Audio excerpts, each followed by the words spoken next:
What in the world is this machine? This 1970s Japanese sedan has a formal, almost American-inspired design, but in a more compact size. The stacked headlights and clean lines are distinctive. It feels familiar, like a Datsun or a Mazda. But what is it really?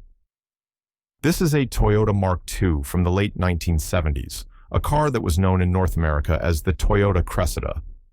This vehicle was a hugely important move for Toyota. It was their first true entry into the premium mid-size sedan market outside of Japan. The Cressida was designed to compete with established European and American luxury cars, offering a high level of standard features, a smooth inline-six engine, and Toyota's legendary reliability. It was a car that helped to fundamentally change the perception of Japanese automakers, proving they could build not just cheap, economical cars, but also comfortable, well-equipped, and sophisticated luxury sedans that could go toe-to-toe with the best in the world.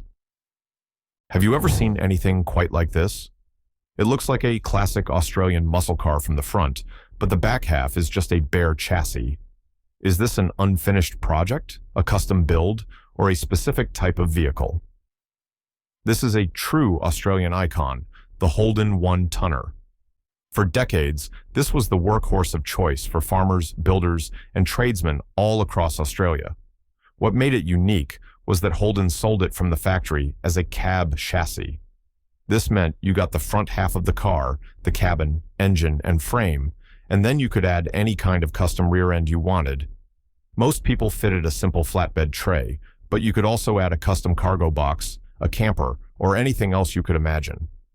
This incredible versatility, combined with the powerful six-cylinder and V8 engines from Holden's popular passenger cars, made the One-Tonner a beloved and uniquely Australian vehicle. What in the world is this machine? Spotted at a car meet, this 90s coupe with its pop-up headlights and sleek fastback profile is a legend in the tuner community.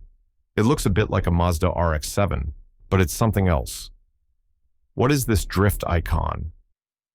This is the Nissan 240 SX, specifically the S13 generation fastback. In the world of affordable rear-wheel drive sports cars, the 240 SX is royalty. When it was new, it was praised for its fantastic handling, a result of its lightweight body and near-perfect weight distribution. As the cars got older and cheaper, they were discovered by a new generation of enthusiasts who were pioneering the sport of drifting. The 240 SX's balanced chassis made it the perfect tool for learning to slide a car sideways with style and control. This cemented its legendary status and made it one of the most popular and heavily modified cars in the import tuner scene, a true icon of the 90s. What in the world is this machine? Seen on a transporter that caught fire in the UK, these electric cars are a mystery. They don't look like any familiar European or Japanese brand. What is this new EV that's arriving on British shores? This is the BYD Atto 3.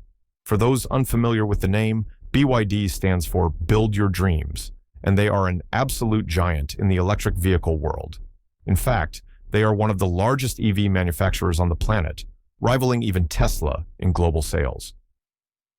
The Atto 3 is one of their key models for international expansion, a stylish and practical electric crossover designed to compete directly with cars like the VW ID.4 and Hyundai Kona Electric. Seeing them on a transporter in the UK is a clear sign of the massive influx of new, high-tech, and competitively priced Chinese EV brands that are now rapidly entering the European market and changing the automotive landscape. Have you ever seen anything quite like this? This burned-out shell of a modern car is hard to identify, but a few clues remain. The outline of a circular badge on the hood and the overall shape suggest a popular German luxury SUV. What was this vehicle? While it's difficult to be certain from the remains, the evidence points to this being a BMW X Series model, likely an X1, X3, or X5. The key clue is the circular badge outline on the hood, which perfectly matches the size and placement of the iconic BMW roundel. In recent decades, BMW has become a dominant force in the luxury SUV market. They were one of the first premium brands to realize that buyers wanted the high driving position and practicality of an SUV combined with the performance and handling of a sports sedan. They called their models Sport Activity Vehicles, or SAVs, to emphasize this focus on driving dynamics, a formula that has proven to be incredibly successful around the world. What in the world is this machine? Spotted in Barcelona, this is a beautiful, retro-styled electric car. The classic open-fendered design looks like it's from the 1930s, but the technology is clearly modern. What is this unique blend of old and new?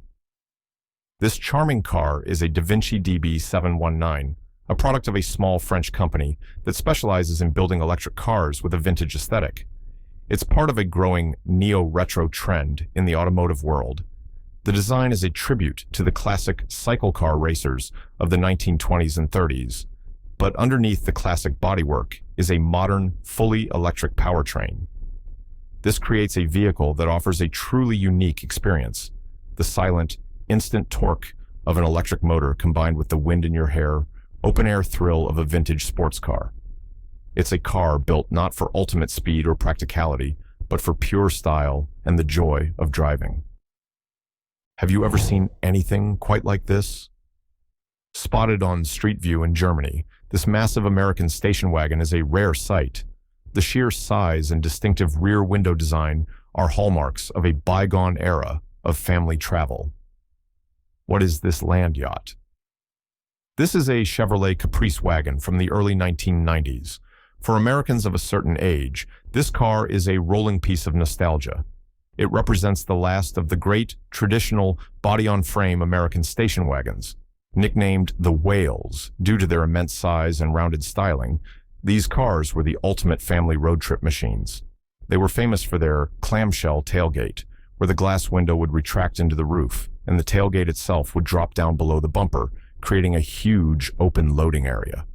They were also one of the last wagons to offer rear-facing third-row seats, a feature that is a core memory for an entire generation of kids who grew up watching the world go by backward. What in the world is this machine? From a low-quality photo, we can see a compact crossover with a distinctive window line that kicks up sharply at the back, and it has roof racks. This kink is a signature of one particular German brand. What is this popular SUV? The key clue here is that upward kick in the rear window, known as the Hofmeister kink. It has been a signature design element on almost every BMW for the past 60 years. This detail, combined with the compact SUV proportions, identifies the car as a BMW X1. The X1 is BMW's entry-level crossover, designed to offer the brand's signature sporty driving feel and premium image in a smaller, more affordable package. It has been a massive global success for BMW, introducing a new generation of buyers to the brand and perfectly capitalizing on the world's insatiable demand for compact luxury SUVs. Have you ever seen anything quite like this? Spotted in New Jersey, this tiny one-box van is almost comically small. The driver sits right over the front wheels, and the whole vehicle looks like it could fit in the bed of a normal pickup truck. What is this miniature machine? This is a Honda Acti Street, a perfect example of a Japanese K-van. K-cars are a special class of vehicles in Japan that receive tax and insurance benefits for staying within strict size and engine displacement limits. The Honda Acti is a marvel of space efficiency. By placing the engine under the floor and pushing the driver and passenger to the very front, it creates a surprisingly spacious and versatile interior within its tiny footprint. These vans are the workhorses of Japan's narrow city streets, used for everything from small business deliveries to family transportation. They are now becoming popular in the US as quirky, fuel-efficient, and incredibly charming imported vehicles. What in the world is this machine? It's clearly a classic, first-generation Porsche 911, but the round taillights look different from the standard rectangular ones. Is this a rare factory model, a custom touch, or something else? This is a classic Porsche 911 that has been modified with R-style taillights. This is a subtle but significant modification for enthusiasts. The original 1967 Porsche 911R was an ultra-rare, lightweight, factory-built race car. To save weight, It used simple, round taillights from a tractor instead of the standard, heavier light units. This small detail has since become a symbol of the outlaw, or hot rod, Porsche movement, where owners modify their cars to be lighter, faster, and more focused on performance, often taking inspiration from the company's historic race cars. It's a nod to the brand's racing heritage and a sign that this isn't just a standard, classic 911.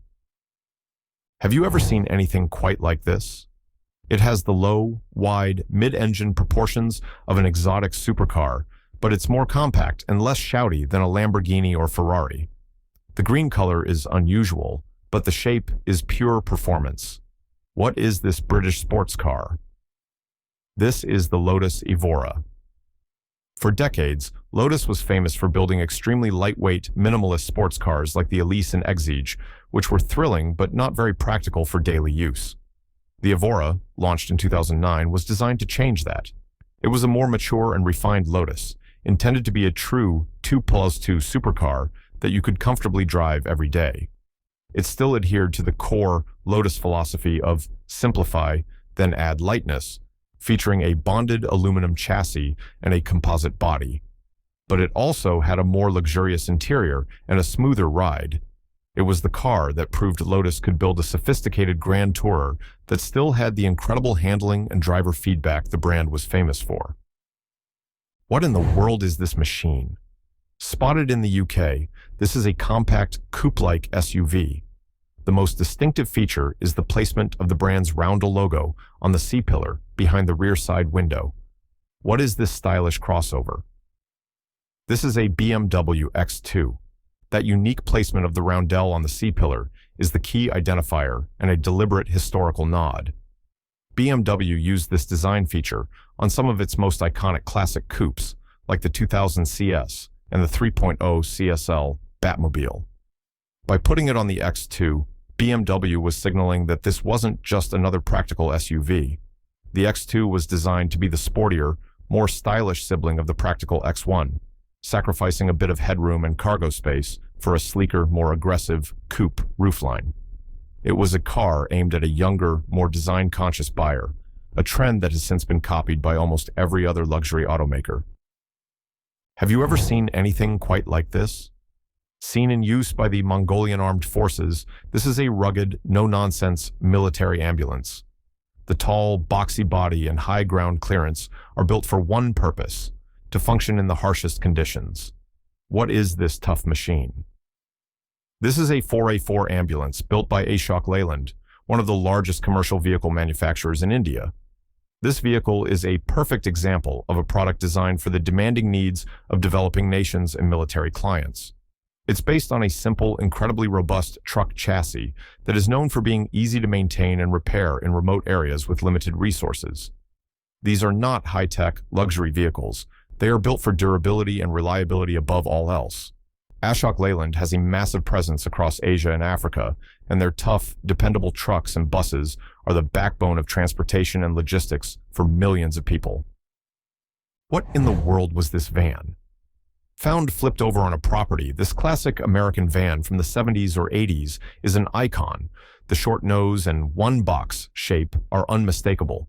What is this relic of a bygone era? This is a Chevrolet G-Series van, also sold as the GMC Vandura.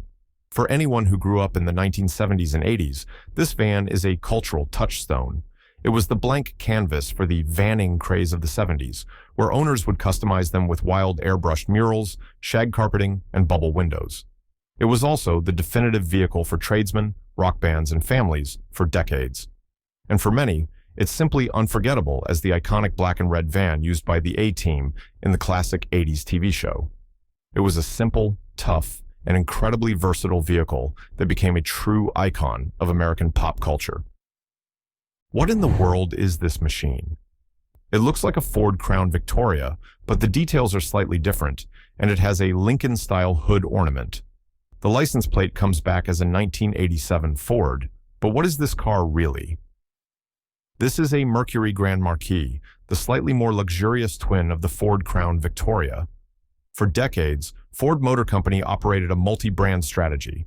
Ford was the mainstream brand, Lincoln was the top-tier luxury brand, and Mercury sat in the middle, offering a step up in comfort and style from a Ford. The Grand Marquis was the perfect example of this. It was built on the same rugged Panther platform as the Crown Vic, known for its incredible durability, but it featured a more formal grille, plusher interior, and a smoother ride. It was a favorite among older, more traditional buyers, and it represents an era of American automaking that has now completely vanished. Have you ever seen anything quite like this? Seen in an Instagram ad, this boxy, elegant SUV has a timeless design. The thin pillars, large glass area, and floating roof are iconic. What is this original luxury off-roader? This is the original Range Rover, now known as the Range Rover Classic. When it was launched in 1970, it was a revolutionary concept.